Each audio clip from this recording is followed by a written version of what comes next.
Imagine visiting a country where people stay surprisingly slim, without constantly talking about dieting, without massive gym culture, and without turning fitness into their entire personality. That country is Japan.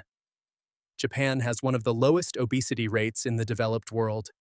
And yet, if you walk through cities like Tokyo or Osaka, you won't see fitness advertisements everywhere or huge groups of people obsessing over bodybuilding. In fact, many Japanese people rarely go to the gym at all. One of the biggest reasons Japan stays thin is surprisingly simple. People walk. A lot. In many countries, daily life revolves around cars. People drive to work, they drive to school, they drive to grocery stores. Sometimes people even drive distances that could be walked in 5 minutes. But Japanese cities are designed very differently. Public transportation is the center of daily life. Millions of people use trains and subways every day, especially in large cities like Tokyo. And using public transport naturally forces movement.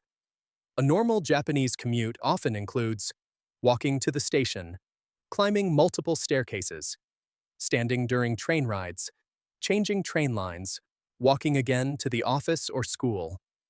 This routine happens every single weekday.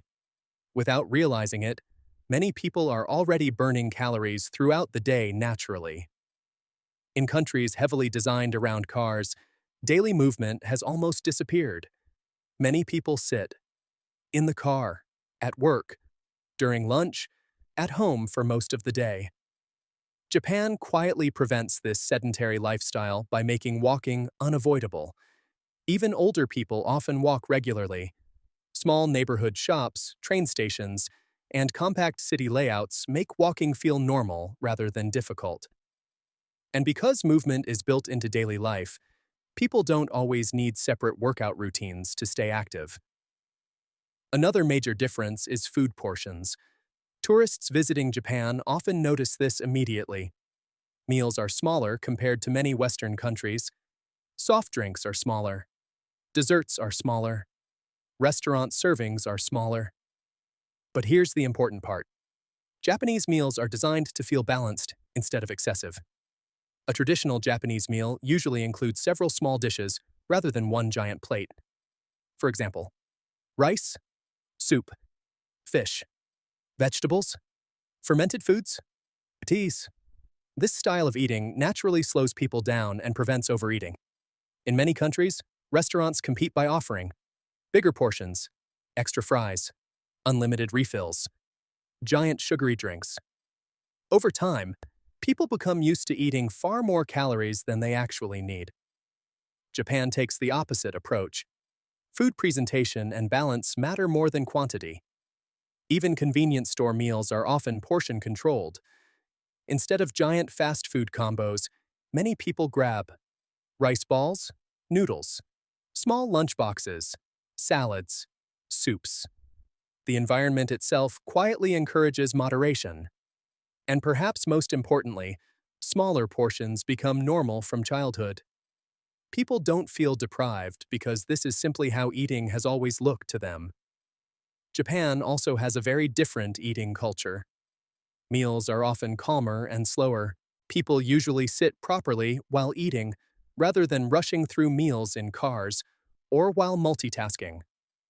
In many Japanese households, food is treated with respect and attention. This changes eating behavior psychologically, because when people eat slowly, the brain has more time to recognize fullness. There's also a famous Japanese idea called hara-hachi bu. It roughly means, eat until you are 80% full. This habit has been practiced for generations in some parts of Japan. And while it sounds simple, it can have a huge long-term effect. Most people don't gain weight overnight.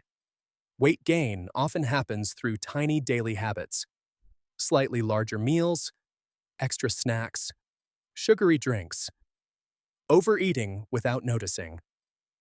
Over years, these small excess calories add up. Japan's culture of moderation helps reduce this naturally.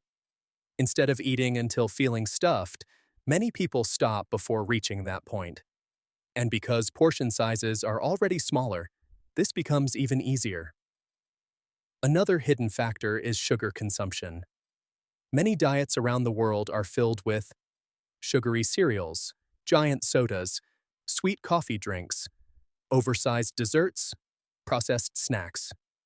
Japan certainly has sweets and desserts too, but overall, daily sugar intake tends to be lower. Desserts are often smaller and less intensely sweet. Even drinks from vending machines frequently include green tea, unsweetened tea, black coffee, water, and surprisingly, Japanese convenience stores are famous for offering relatively balanced food options. 7-Eleven, Family Mart, and Lawson sell fresh rice balls, boiled eggs, noodles, salads, grilled fish, bento boxes. Tourists are often shocked that convenience store food can actually feel fresh and healthy. This doesn't mean unhealthy food doesn't exist in Japan. It absolutely does. But healthier choices are easier to find and more socially normal. One of Japan's biggest advantages is that healthy habits begin very early. Japanese children often walk to school instead of being driven everywhere. Many schools are located within walking distance of neighborhoods, and students travel in groups together. This daily movement becomes routine from childhood. School lunches are also very different from what many foreigners expect. Japanese school meals are usually designed around nutrition and balance. A typical lunch may include rice, soup, vegetables, fish or meat, milk, instead of highly processed fast food. Students also help serve meals and clean classrooms themselves. These responsibilities create awareness around discipline, food, and daily routines. By adulthood, healthy behaviors already feel normal, not trendy, not forced, not part of some temporary fitness challenge, just everyday life. And this may be one of the most important differences. Many countries try to fix unhealthy habits later through extreme dieting and gym culture. Japan focuses more on preventing those habits from developing in the first place. The design of Japanese cities also plays a major role. Japanese neighborhoods are compact and walkable. You often find small grocery stores, restaurants, pharmacies, train stations, cafes, all within walking distance. This means people naturally move throughout the day. In many suburban areas around the world, basic errands require driving long distances. Japan reduces that dependency. Cycling is also extremely common. You'll see office workers, students, parents, and elderly people all using bicycles regularly. Even tiny amounts of daily movement matter over time. Walking 8,000 to 10,000 steps every day for years can have a huge impact on weight and health. And the interesting part is that many Japanese people achieve this without consciously trying. Their environment simply makes movement normal. Social culture also influences health in subtle ways. Japan places strong importance on public appearance, cleanliness, and social awareness. People spend large amounts of time in shared public spaces.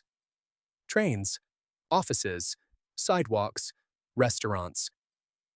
Because of this, there's often more pressure to stay presentable and avoid standing out negatively.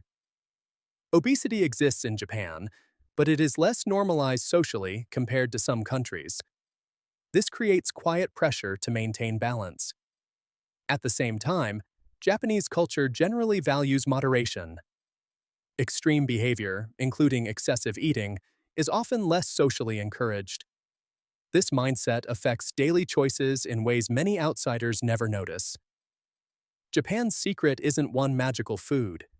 It's not some hidden workout routine. And it's definitely not intense gym culture. The real secret is that healthy habits are built directly into everyday life. People walk more, eat smaller portions, consume less sugar, use public transportation, and practice moderation naturally from childhood.